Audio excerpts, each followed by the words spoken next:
Gracias por su compañía. El lunes pasado, el 15 de mayo, se cumplió otro año del asesinato del periodista Javier Valdés, quien murió en 2017. Ya son 6 años. Javier Valdés fue asesinado cuando salía del diario Río 12 con 12 disparos a quemarropa, presuntamente por orden de Dámaso López, el Minilic. El asesinato de Javier fue uno de los que más indignación causaron en el gobierno peñista y hasta la fecha hay organizaciones como Artículo 19, la ONU, Reporteros Sin Fronteras, que por supuesto exigen justicia para el periodista y escritor que investigaba sobre el narcotráfico en México. Hoy nos acompaña Griselda Triana. Gris, la viuda de Javier Valdés. Gris, gracias por estar con nosotros. Gracias a ti, Kimberly. ¿Cómo estás a 6 años? Bueno, a 6 años seguimos con la misma indignación, con el mismo coraje que nos impulsa a seguir en la búsqueda de justicia. Se cumplieron 6 años del aniversario del asesinato de Javier y su crimen sigue impune.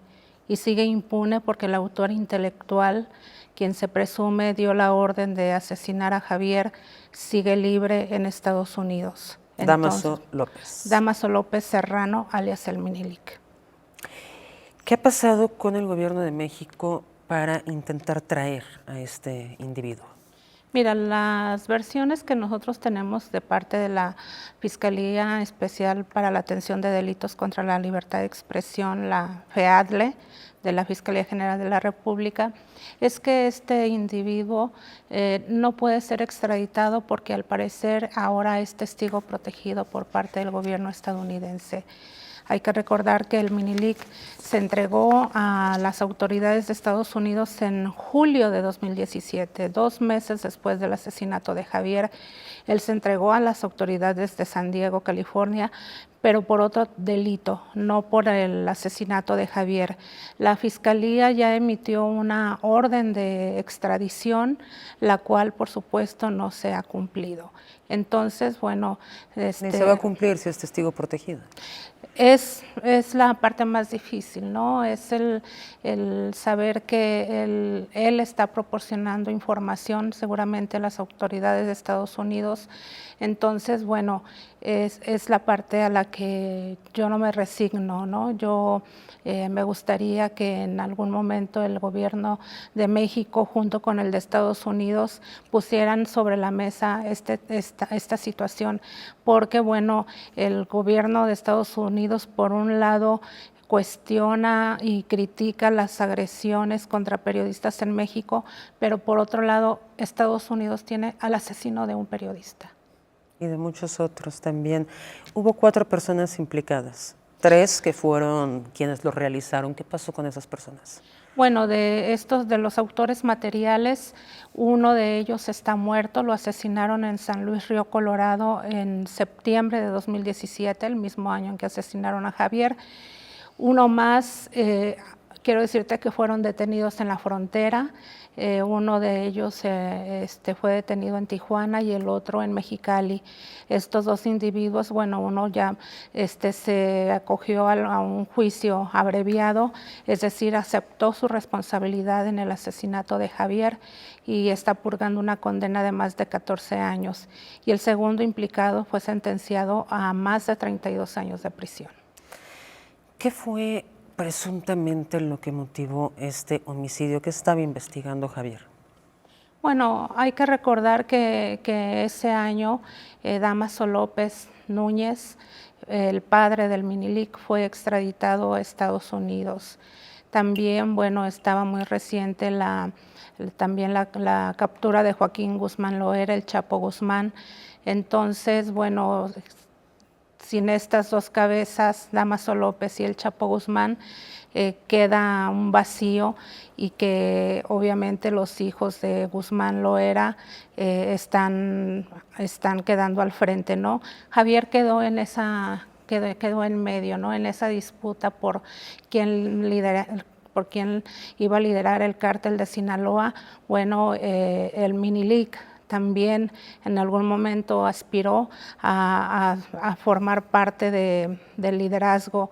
Sin embargo, pues era una célula que estaba en decadencia y bueno, Javier publicó un trabajo en Río 2, el semanario que él fundó, publicó una nota donde describe al hijo del Dámaso Núñez, el licenciado, describe al Minilic como un narco junior, como un pistolero de utilería, como una persona a la que le gustaba pagar porque le compusieran corridos y una persona que no tenía el tamaño de su papá para estar al frente de una organización. Esta publicación desató la ira de Dámaso López y pagó 100,000 pesos para que asesinaran a Javier. Javier y tú tienen 2 hijos. ¿Cómo están? Bueno, mis hijos, a 6 años de distancia, pues ha sido una recuperación lenta, son duelos muy complejos, pero bueno, las afectaciones que sufrimos a raíz del asesinato de Javier creo que han ido aminorando, pero bueno, esto se debe a muchas terapias, a medicamentos y a que por fortuna tenemos redes de apoyo muy fuertes, muy poderosas y creo que ahora sobrellevamos de mejor manera el asesinato de Javier. Y en el segundo bloque vamos a hablar justamente de tejidos solidarios, esto que ustedes crearon para tener una red de apoyo. Pero, si me permites, ¿qué pasó contigo, Gris, el 16 de mayo? Cuando ya había pasado esto, ¿cómo te levantas y qué es lo que decides hacer para salir adelante tú, para salir adelante tus hijos y para quitarte de cualquier peligro? Bueno, el 16 de mayo lo que yo recuerdo muy temprano, de madrugada, salí de la funeraria, de la funeraria a mi casa, rumbo a mi casa a bañarme y estaba lloviznando y cuando regreso a la funeraria, de repente llega una turba de reporteros. Llegó un vuelo procedente de la Ciudad de México a Culiacán lleno de reporteros de todos los medios del país.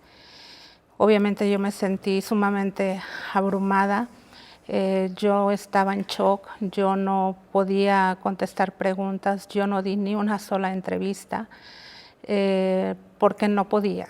Estaba todavía bajo los efectos del impacto, ¿no?, que provocó el asesinato de Javier, estaba en shock. Y fue, obviamente, se resquebrajó nuestro proyecto de vida.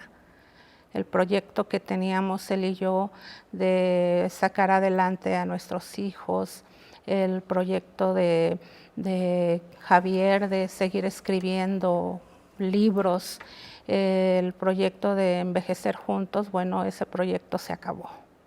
Se acabó de golpe. Vamos a hacer una pausa, pero ya volvemos. Nos acompaña Griselda Triana, Gris, la viuda de Javier Valdés.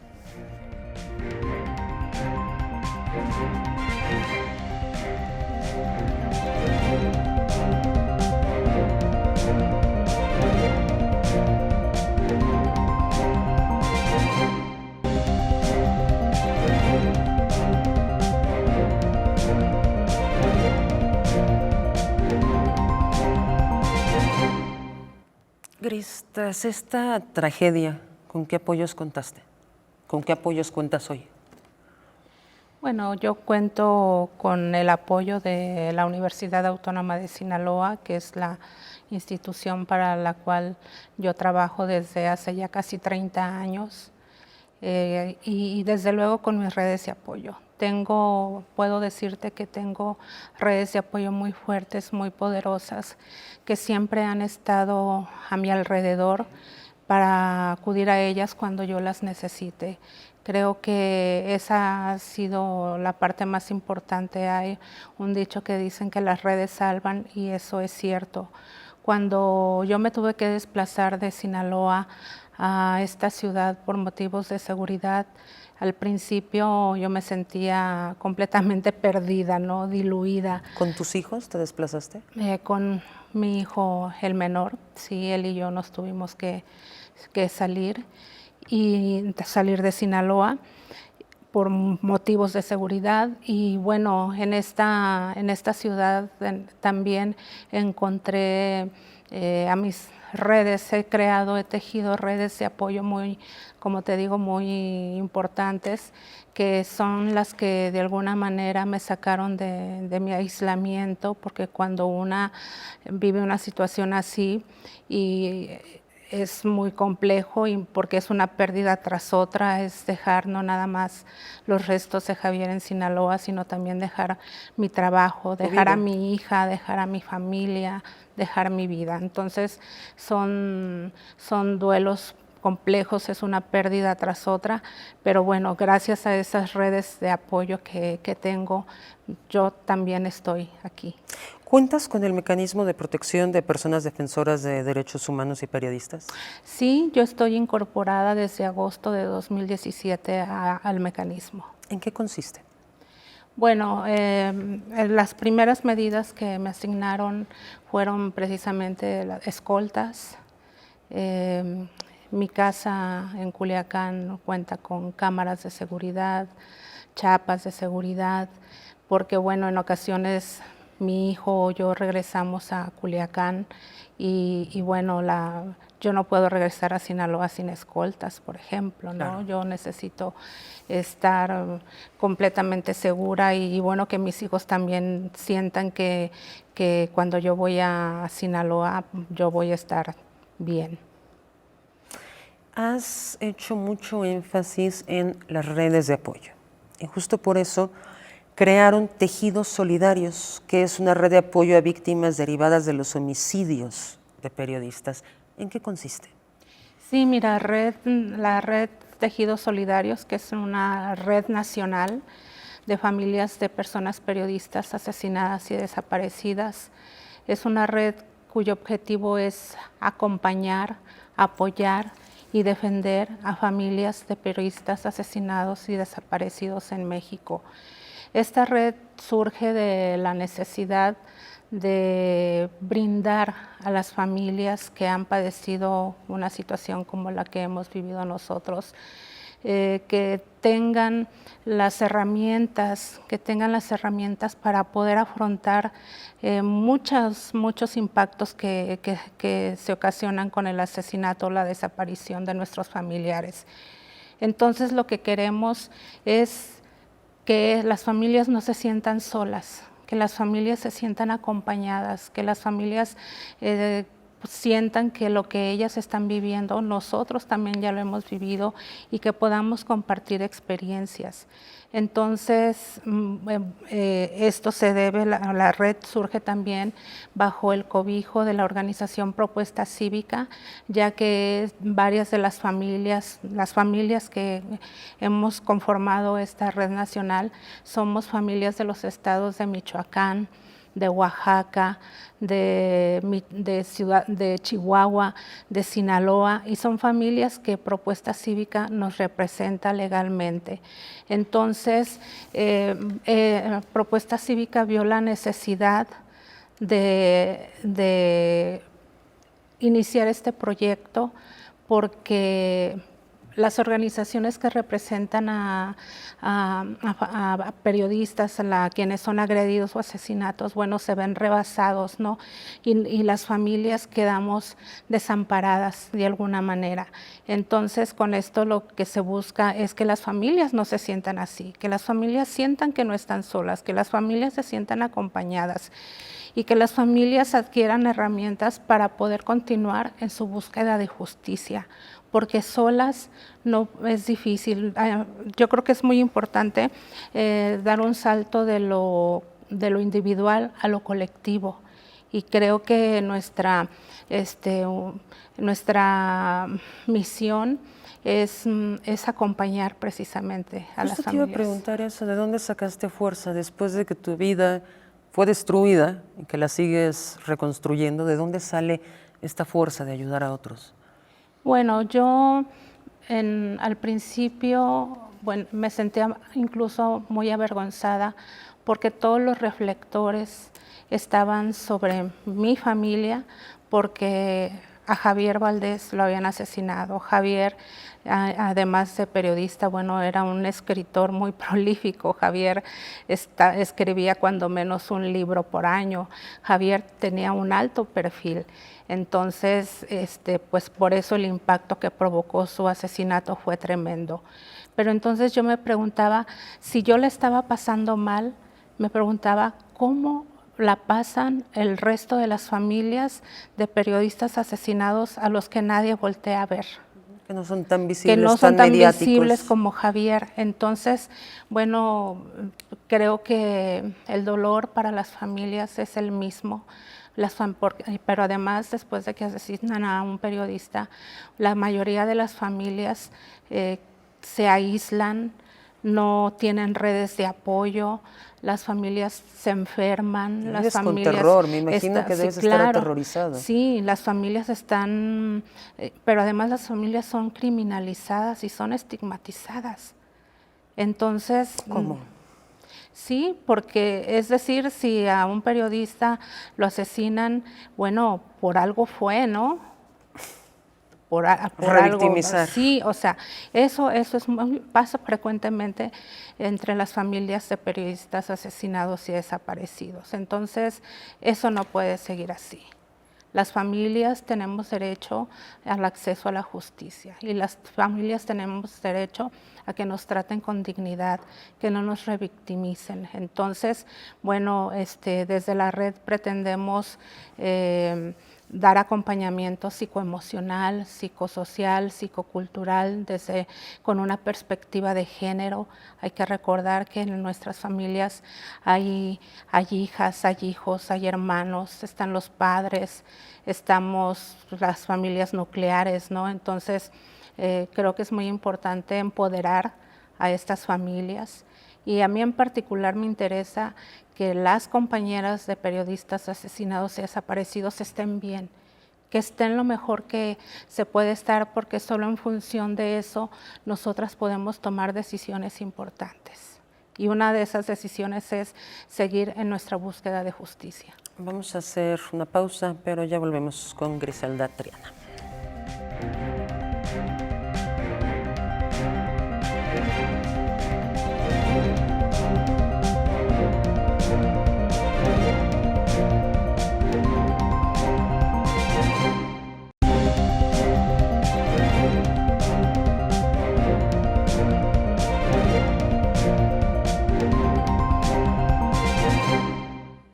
¿La red de tejidos solidarios por cuántas familias está integrada? Bueno, ahorita somos 7 familias, ya te comentaba, de los estados de Michoacán, de Chihuahua, de Oaxaca y de Sinaloa. ¿Las familias los buscan o ustedes buscan a la familia? ¿Cómo se hace esta integración? Bueno, a nosotros nos convoca la organización Propuesta Cívica, que nos ha reunido ya en 3 encuentros, de familias procedentes de estas entidades. Y bueno, nos reunimos por unos 3 días y bueno, recibimos atención psicoemocional, psicosocial. Y bueno, es un proyecto yo creo que muy distinto al de la mayoría de las redes o colectivos que surgen en este país, ¿no? En este país hay infinidad de colectivos que buscan a personas desaparecidas y muchas de ellas surgen de manera espontánea. Nosotras como red estamos trabajando, nos estamos formando para que no suceda lo que con muchas redes sí sucede, que es que se desintegran, por ejemplo, ¿no? Nosotras, hay una antropóloga feminista que nos asesora, contamos con una terapeuta, una psicóloga que nos brinda también acompañamiento psicosocial. Entonces, estos encuentros han sido muy enriquecedores.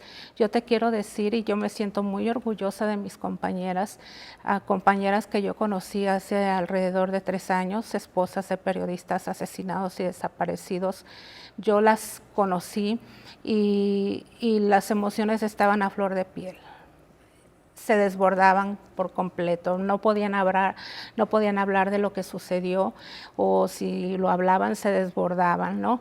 Y yo te puedo decir que ahora esas compañeras que yo conocí hace 3 años son otras, ahora son capaces de plantarse frente a un micrófono y hablar sobre lo que pasó. Por el apoyo de los demás. Esto es resultado, obviamente, de la atención que han estado recibiendo. La mayoría de las familias de periodistas asesinados lo que menos tienen es atención psicológica. La Comisión Ejecutiva de Atención a Víctimas, que es quien debería acompañar en estos procesos a las familias, les asigna cierta cantidad de terapias. Yo quiero saber bajo qué criterios o cómo consideran ellos que con 10 terapias es suficiente para una familia. No, eso es una aberración que te asignen tal cantidad de terapias, ¿no? Las familias son revictimizadas además, entonces las familias optan por desistir de la atención que el Estado le debe brindar a las víctimas. Entonces, creo que trabajar de esta manera como red, con el apoyo de Propuesta Cívica, que obviamente ellos nos siguen brindando el acompañamiento legal, bueno, también nos están acompañando en nuestro proceso para constituirnos como una asociación civil, que Tejido Solidario sea una asociación civil y pueda en su momento seguir adoptando más casos de familias que merecen recibir atención. ¿Estas familias que integran Tejidos Solidarios reciben algún tipo de apoyo económico tras el asesinato, pues, del periodista, y alguna de esas familias ha recibido justicia? No, porque las compañeras de los de periodistas desaparecidos, ellos no han regresado. La impunidad en el caso de los periodistas asesinados es del 98%. Y en el caso de los periodistas y las periodistas, porque también hay periodistas desaparecidas, son 28 y la impunidad es del 100%. Entonces ya te habrás de imaginar cómo es. O sea, la verdad, una es incrédula, ¿no? Una no puede, la mayoría no podemos creer. Yo, en mi caso, yo te puedo decir que yo sí conservo y tengo la esperanza de que algún día el Minilic pueda ser extraditado a México y llevado ante los tribunales por el asesinato de Javier. Yo no me resigno a que su crimen quede impune, pero bueno, los datos duros nos señalan y nos demuestran lo contrario, ¿no? Pero aún así no te cansas y tu lucha sigue. Claro.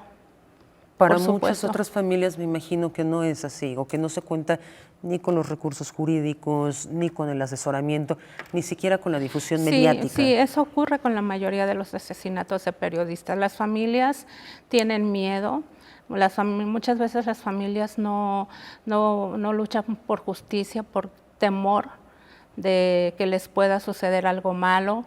Las familias muchas veces no tienen la información que deberían de tener, no cuentan con una representación legal, por ejemplo. Las familias, en la mayoría de los asesinatos, las autoridades estuvieron en un primer momento, pero después de una semana no se volvieron a aparecer. Entonces las familias están en un abandono total. Si tenemos entre nuestro auditorio algunas familias de estas que requieren ayuda, que no se han acercado a nadie porque creen que están solos, ¿cómo pueden contactar con ustedes? Bueno, pueden seguirnos en www.tejidosolidarios.com. En Facebook también nos encuentran en Tejidos Solidarios, tejido sin una sola S, tejidosolidarios.com, también nos encuentran ahí, y en contacto@gmail.com. ¿Ustedes han recibido algún tipo de apoyo de las organizaciones Artículo 19, Reporteros Sin Fronteras?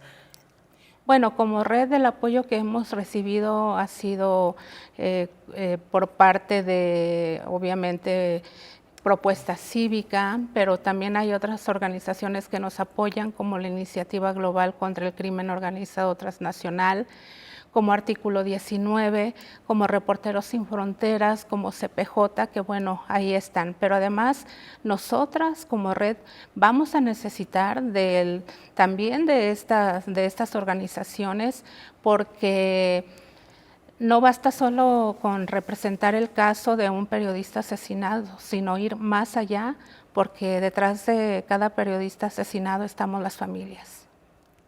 Griselda Triana, muchas gracias por haber estado con nosotros, por compartirnos toda esta situación y por seguir en la lucha. Gracias por estar aquí. Muchas gracias a ti, Kimberly. Los esperamos el próximo miércoles a las 9. Buenas noches.